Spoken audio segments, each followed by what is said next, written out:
আসসালামু আলাইকুম রহমতুল্লাহি ওবরাকাতুহ। সুপ্রিয় দিনী ভাই ও বোনেরা, আশা করি আল্লাহর অশেষ রহমতে আপনারা সবাই ভালো আছেন।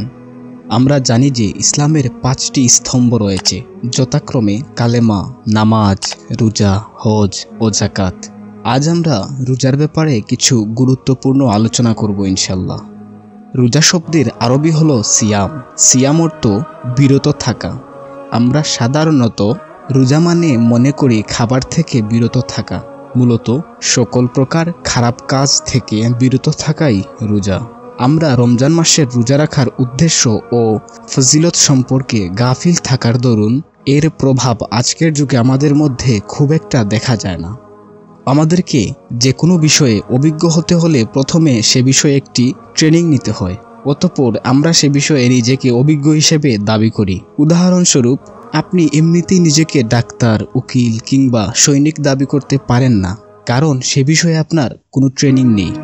একইভাবে রমজান মাস তথা রোজার মাস হলো মুমিনদের জন্য গুনাহ থেকে বিরত থাকার ট্রেনিং স্বরূপ, যাতে করে অতীতের গুনাহগুলো থেকে এবং গুনাহের অভ্যাস থেকে পাশাপাশি ভবিষ্যতে যাতে এরকম গুনাহে আর না জড়াতে হয় তার পূর্ণাঙ্গ একটি প্রশিক্ষণের সময় হলো রমজান মাস। এই রমজান মাসে রোজা রাখার মাধ্যমে আমরা গুনাহ থেকে বেঁচে থেকে ইবাদত বন্দেগীতে মশগুল হয়ে আল্লাহর সন্তুষ্টি অর্জনই হলো রমজানের উদ্দেশ্য। মোট কথা, আল্লাহ পাক মানুষকে সৃষ্টি করেছেন তার ইবাদতের জন্য, আর এই ইবাদতের প্রশিক্ষণের সময় হলো রমজান মাস। পবিত্র কুরআনে আল্লাহ তাআলা ঘোষণা করেছেন, আমি জিন ও মানুষকে সৃষ্টি করেছি এজন্য যে তারা আমারই ইবাদত করবে। আল্লাহ পাক রমজান মাসে রোজা রাখা ফরজ করেছেন এবং 5 ওয়াক্ত নামাজের পাশাপাশি নফল ইবাদত বন্দেগীর প্রতিও করেছেন উৎসাহিত। রাসূলুল্লাহ সাল্লাল্লাহু আলাইহি সাল্লাম বলেছেন, রমজান একটি মহান ও পবিত্র মাস। এ মাসের মধ্যে এমন একটি রাত্র রয়েছে যা 1000 মাস হতেও উত্তম। এ মাসের দিনগুলোতে আল্লাহ রোজাকে ফরজ করেছেন। যে ব্যক্তি এ মাসে কোনো একটি সদভ্যাস করে তা সওয়াবের দিক দিয়ে অন্য মাসের একটি ফরজ কার্যের সমতুল্য হয়ে থাকে, আর একটি ফরজ আদায় করলে তা অন্য মাসের 70টি ফরজ আদায়ের সমতুল্য সওয়াবের হয়ে থাকে। সুবহানাল্লাহ।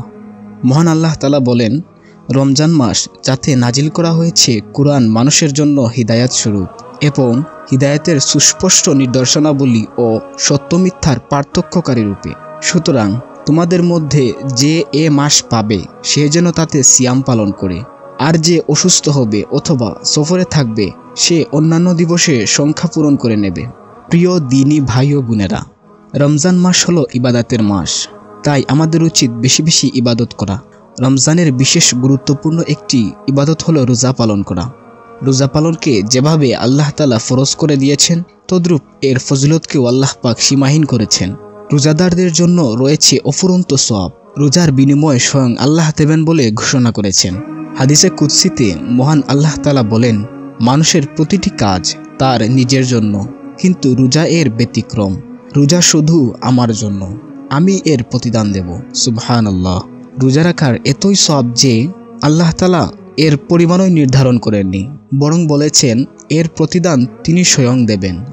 তাই আমাদের উচিত রমজানের রোজাসমূহ পরিপূর্ণরূপে পালন করা, বেশি বেশি ইবাদত বন্দেগীতে নিজেকে ডুবিয়ে রাখা। আল্লাহ আমাদের সবাইকে রমজানের পরিপূর্ণ নেয়ামত অর্জন করার তৌফিক যেন দান করেন। আমিন।